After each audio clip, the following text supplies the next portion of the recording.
Ces gens-là sont comme des bêtes sans raison, que la nature a mises au monde pour être capturées et pourrir.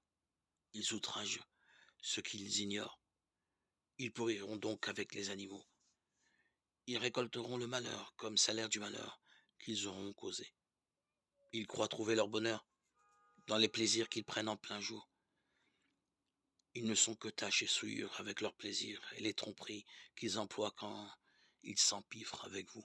Tous leurs regards, tournés vers les femmes adultères, sont en permanence avides de péché. Ils séduisent les âmes sans solidité. Ils ont le cœur exercé à la cupidité. Ce sont des enfants de malédiction. Abandonnant le droit chemin, ils se sont égarés. Ils se sont engagés sur le chemin de Balaam, fils de Bossor, heureux de recevoir le salaire du malheur. Celui-ci a pourtant reçu une leçon pour sa transgression. Une bête de somme sans voix s'est mise à parler avec une voix humaine et s'est opposée à la folie du prophète.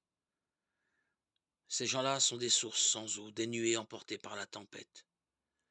L'obscurité des ténèbres leur est réservée. Ils profèrent des énormités pleines de vide. Ils séduisent par leur passion charnelle et leur débauche ceux qui viennent tout juste de quitter les gens qui vivent dans l'égarement. Ils leur promettent la liberté alors qu'eux-mêmes sont esclaves de la pourriture. Car l'homme est esclave de ce qui le domine. Si en effet, les hommes ont quitté les souillures du monde pour connaître en vérité notre Seigneur et Sauveur Jésus-Christ, et qu'ils s'y retrouvent dominés et enlacés, leur situation finale devient pire que celle du début.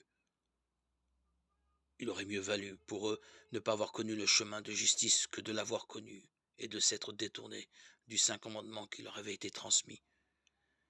Il leur arrive ce que dit en vérité le proverbe. Le chien retourne à son vomissement, et la truie, aussitôt lavée, se vautre dans la boue. 2 Pierre 2, 12, 22.